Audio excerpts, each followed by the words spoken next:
नमस्कार, मी पंजाब डक। आज आहे 9 मे 2026 आणि मी जात आहे निपाडकडे जात आहे। आणि निपाडकडे जात असताना की राज्यातल्या शेतकऱ्याला अंदाज देणार आहे। राज्यातल्या सर्व शेतकऱ्याला सांगू इच्छितो की आजपासून राज्यात कंप्लीट पाऊस यायला। आज आहे 9 मे 2026, कंप्लीट आजच्या 29 दिवसा पाऊस आला आहे। म्हणून हा अंदाज सर्व शेतकऱ्यांनी लक्षात घ्यायचा। शेतकऱ्याला विनंती आहे, तुम्ही तुमचे शेतीचे कामे करून घ्या। फक्त 29 दिवस पावसाला बाकी आहेत, म्हणून ही अंदाज लक्षात घ्यायचा। पण राज्यामध्ये काय झालं, आपण म्हटलं होतं ना 7-8-9च्या दरम्यान पाऊस पडेल, तर आज देखील आज 8 तारखेला आज 9 आणि उद्या 10 तारखेला राज्यातल्या जवळपास पूर्व विदर्भ आणि पश्चिम विदर्भासहित मराठवाडा आणि त्याच्यानंतर पश्चिम महाराष्ट्र आणि उत्तर महाराष्ट्रात देखील तुरळक ठिकाणी विखुरलेल्या स्वरूपात आणखीन 2 दिवस आज आणि उद्याचे दिवस पाऊस पडणार आहे। म्हणून हा अंदाज लक्षात घ्यायचा। आणि परत एक राज्यातल्या सर्व शेतकऱ्यांसाठी एक आनंदाची बातमी, राज्यामध्ये 15 तारखेच्या नंतर उन्हाचा पारा कमी होणार आहे, 40 अंशाच्या खाली पारा सरकणार आहे। म्हणून हा अंदाज लक्षात घ्यायचा।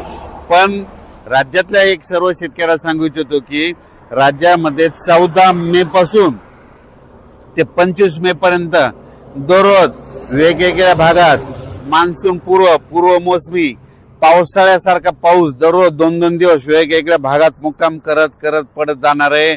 म्हणून हा अंदाज शेतकऱ्यांना लक्षात घ्यायचा। म्हणजे सांगायचं झालं तर ऊस ज्यांचा ऊस सुकत आहेत, ज्यांचे ऊस शेतकरी आहे त्यांच्यासाठी आनंदाची बातमी, हळद लागवडीसाठी आनंदाची बातमी। पण ज्यांच्या हळदी काढून ठेवलेल्या त्यांनी मात्र 14 तारखेपर्यंत तुमच्या हळदी काढून घरी आणून ठेवा। कारण की राज्यामध्ये जसं गेल्या वर्षी 14 तारखेला 13 तारखेला पाऊस आला होता 13 मेला, या वर्षी देखील 14 मेला पाऊस येणार आहे। आणि हे पाऊस कंटिन्यू मे महिन्यात आता मध्ये 14 पासून तर 30 मे पर्यंत दररोज वेगवेगळ्या भागात दररोज भाग बदलत, कधी पूर्व विदर्भ कधी पश्चिम विदर्भ, 2 दिवस पश्चिम महाराष्ट्र, 2 दिवस विदर्भ, असं वेगवेगळा मराठवाडा, असं करत 30 मे पर्यंत दररोज विखुरलेल्या स्वरूपाचा पाऊस पडणार आहे। आणि शेतामध्ये पाणी देखील साचणार आहे। असा त्यामध्ये मेच्या 15 दिवसामध्ये म्हणजे 14 मे ते 30 मेच्या दरम्यान दररोज विखुरलेल्या स्वरूपाचा वेगवेगळ्या भागात पाऊस पडणार आहे। म्हणून हा अंदाज सर्व शेतकऱ्यांना लक्षात द्यायचा। शेतकऱ्याला विनंती, तुम्ही काय करा, शेतीचे कामे करून घ्या।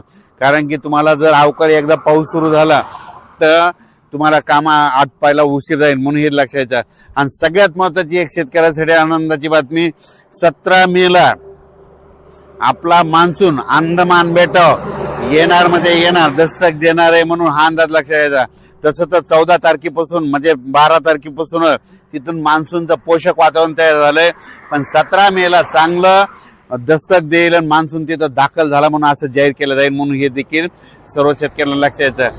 17 मेला झालं तर तिथून 7 दिवस 10 दिवस केरळ यायला लागतात आणि तिथून लगेच 10 दिवस म्हणजे जवळपास माझं 7 जून पर्यंत राज्यामध्ये पाऊस येण्याची शक्यता आहे। म्हणजे मोसमी पाऊस येऊ शकतो। म्हणून हा अंदाज लक्षात घ्यायचा।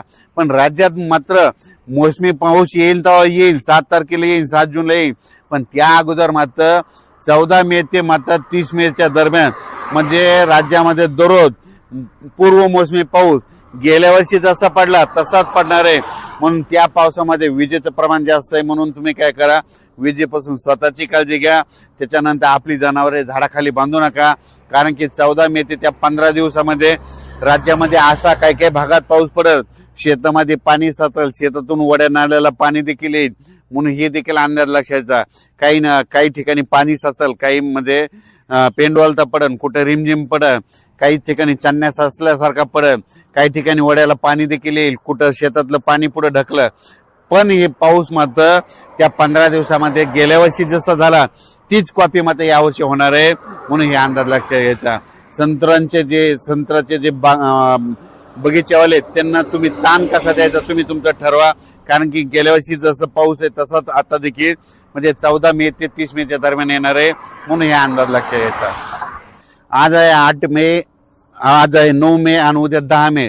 आज देखील विदर्भामध्ये वर्धा, नागपूर, भंडारा, गोंदिया, चंद्रपूर, यवतमाळ, वाशिम, हिंगोली, बुलढाणा, अकोला, अमरावती, नांदेड, परभणी, जालना, बीड, धाराशिव, लातूर, सोलापूर, सातारा, सांगली ह्या पट्ट्यामध्ये आज देखील रात्रीच्याला विजेच्या कडकडासह म्हणजे बऱ्याच ठिकाणी जिल्ह्याच्या ठिकाणी बऱ्याच 10-20 गावामध्ये पावसाची अवकाळी पावसाची हजेरी लागलेली दिसत, म्हणून हे लक्ष द्यायचं. उद्या देखील अशीच परिस्थिती राहणार आहे. 11 पासून वातावरण निवळणार आहे, म्हणून हे देखील लक्ष द्यायचं. आणि त्याच्यानंतर सांगायचं उत्तर महाराष्ट्रात देखील आज मध्ये नाशिक झालं, नंदुरबार, धुळे जिल्ह्यात देखील आज देखील 9 तारखेला बऱ्याच ठिकाणी आज देखील दुपारनंतर तिकडे पावसाच्या सरी दिसतील, म्हणून हे अंदाज लक्ष द्यायचा. हे पाऊस मात्र खूप जास्त प्रमाणावर नाही, पण 14 मे ते 25-27 मे पर्यंत पाऊस पडणार आहे. मात्र ते मात्र राज्यामध्ये ठिकठिकाणी दररोज वेगवेगळ्या भागात 2-2 दिवस वेगवेगळ्या भागात मुक्काम करत करत ते पाऊस पडणार आहे. आणि शेतकऱ्यांना मशागतीचे कामे करण्यासाठी चांगलं राहणार आहे. आणि जर ज्या ठिकाणी जास्त पाऊस पडला तर एकदा तणाचा उल्पा देखील निघतं, म्हणून शेतकऱ्यासाठी मशागतीसाठी पाऊस चांगला राहणार आहे. ऊस शेतकऱ्याला ज्यांना पाणी कमी पडायला त्यांच्यासाठी चांगला राहणार आहे. ज्यांना हळद लागवड करायची त्यांच्यासाठी चांगला राहणार आहे.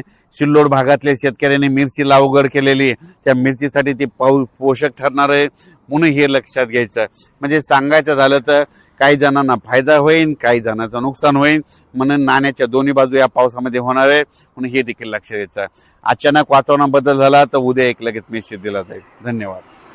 आणि राज्यातल्या वीट उत्पादकांना सांगू इच्छितो की तुम्ही 14 तारखेपर्यंत तुमचे वीट उत्पादन चालू राहते, कारण की 14च्या नंतर ते 30 पर्यंत सारखा पाऊस राहणार आहे. म्हणून तुम्ही तुमचा वीट चालू ठेवायचा का नाही ठेवायचा हे तुम्ही तुमचं ठरवायचं. कारण की 14 मे ते गेल्या वर्षी जसा पाऊस सुरू झाला तसंच यावर्षी देखील 14 मेला पाऊस सुरू होणार आहे.